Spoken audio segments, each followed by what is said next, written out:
Hello everyone. क्या आपने कभी नोटिस किया है कि हम सब कितने बिजी रहते हैं? इतना ज़्यादा कि हमारे पास खुद को समझने का भी टाइम नहीं होता।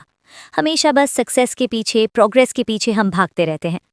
पर क्या कभी हमने रुककर खुद से पूछा है, ऐसा क्यों? हमने तो नहीं, लेकिन पैब्लो नेरूडा ने हमसे पूछा है अपनी पोएम कीपिंग क्वाइट के थ्रू। यहाँ पोएट हाईलाइट करते हैं कि कैसे क्वाइट इंट्रोस्पेक्शन से, मतलब अपने एक्शंस पर रिफ्लेक्ट बैक करने से, हम पूरी ह्यूमैनिटी में पीस एस्टैब्लिश कर सकते हैं। So let's explore the poem line by line. Now we will count to 12 and we will all keep still. यहाँ पोएट हमें कहते हैं कि हम सब 12 तक काउंट करेंगे और उस दौरान हम सब चुप रहेंगे। पर अब 12 तक ही क्यों?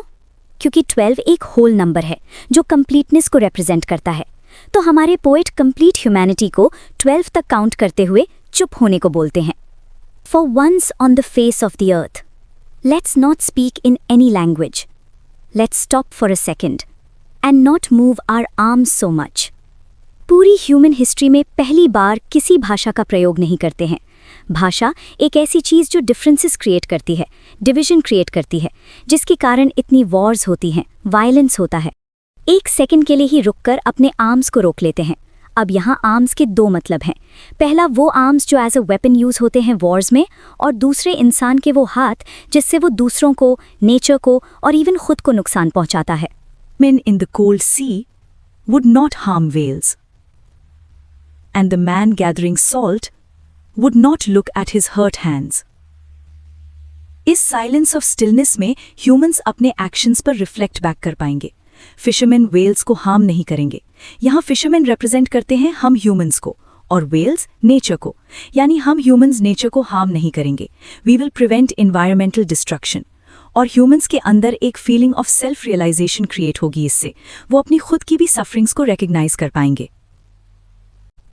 It would be an exotic moment, without rush, without engines. We would all be together in a sudden strangeness.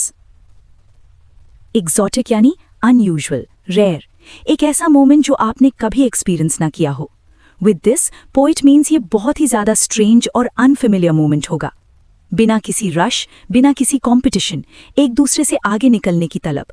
Machines और इंडस्ट्रीज की एब्सेंस में जब ह्यूमैनिटी मॉडर्न और मैकेनिकल लाइफस्टाइल को चेज नहीं कर रही होगी, तब हम सब साथ होंगे एक सडन स्ट्रेंजनेस में।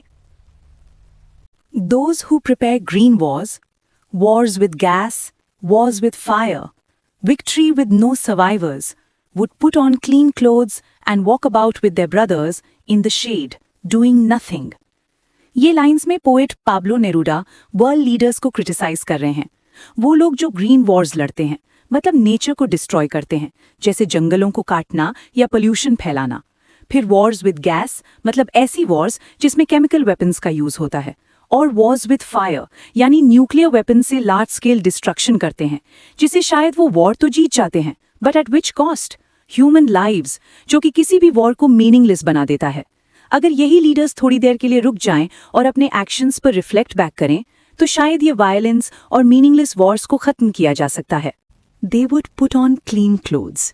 यहाँ क्लीन क्लोथ्स का मतलब प्योरिफिकेशन यानी इनर क्लेंजिंग से है।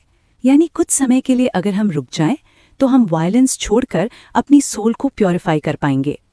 And walk about with their brother, ये लाइन सजेस्ट करती है कि कैसे a moment of silence and self introspection can restore universal brotherhood.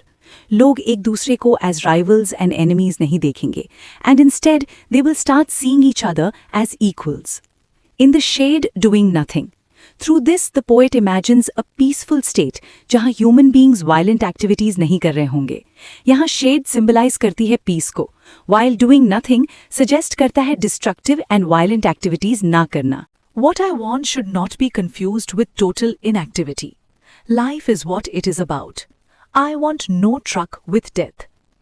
यहाँ पोएट अपने आइडिया को क्लैरिफाई करते हुए बताते हैं कि स्टिलनेस से उनका मतलब टोटली इनएक्टिविटी यानी डेथ से नहीं है, बल्कि एक थॉटफुल पॉज से है। वो क्लैरिफाई करते हैं that he is not promoting death और लाइफलेसनेस। इंस्टेड वो खुद लाइफ को सपोर्ट करते हैं and want people to experience it more deeply. और वो तभी पॉसिबल है जब हम खुद को इंट्रोस्पेक्ट करें, If we were not so single-minded about keeping our lives moving and for once could do nothing, perhaps a huge silence might interrupt this sadness of never understanding ourselves and of threatening ourselves with death. सबसे पहले single minded का मतलब होता है अपने गोल से एकदम obsessed रहना। तो यहाँ पोएट ह्यूमंस को क्रिटिसाइज करते हुए कहते हैं कि अगर हम कांस्टेंट प्रोग्रेस और ग्रोथ से इतने ऑब्सेस्ड ना होते और सिर्फ एक पल के लिए भी रुककर गहरी सांस लेते तो शायद हम इस साइकिल ऑफ सॉरो से निकल पाते और खुलकर अपनी जिंदगी जी पाते। Perhaps the earth can teach us, as when everything seems dead and later proves to be alive. जीना तो हमें धरती से सीखना चाहिए। यहाँ पोएट नेचर को मेटाफर यूज करते हुए कहते हैं कि when everything seems dead, यानी जब विंटर्स आते हैं और सब कुछ लाइफलेस दिखता है, पर उसी के कुछ महीनों बाद सब फिर खिलने लगता है, जैसे प्रकृति ने फिर जन्म लिया हो। इससे हमें सीख मिलती है कि साइलेंस लाइफलेसनेस नहीं बल्कि एक चांस होता है और खिल के उभरने का और अपनी एग्जिस्टेंस को और मीनिंगफुल बनाने का। इसी के साथ हमारी पोएम कंप्लीट होती है। If this explanation helped you please do like the video और अपने दोस्तों के साथ भी शेयर कर ही देना। And also do let me know what would you like next. Thank you for watching.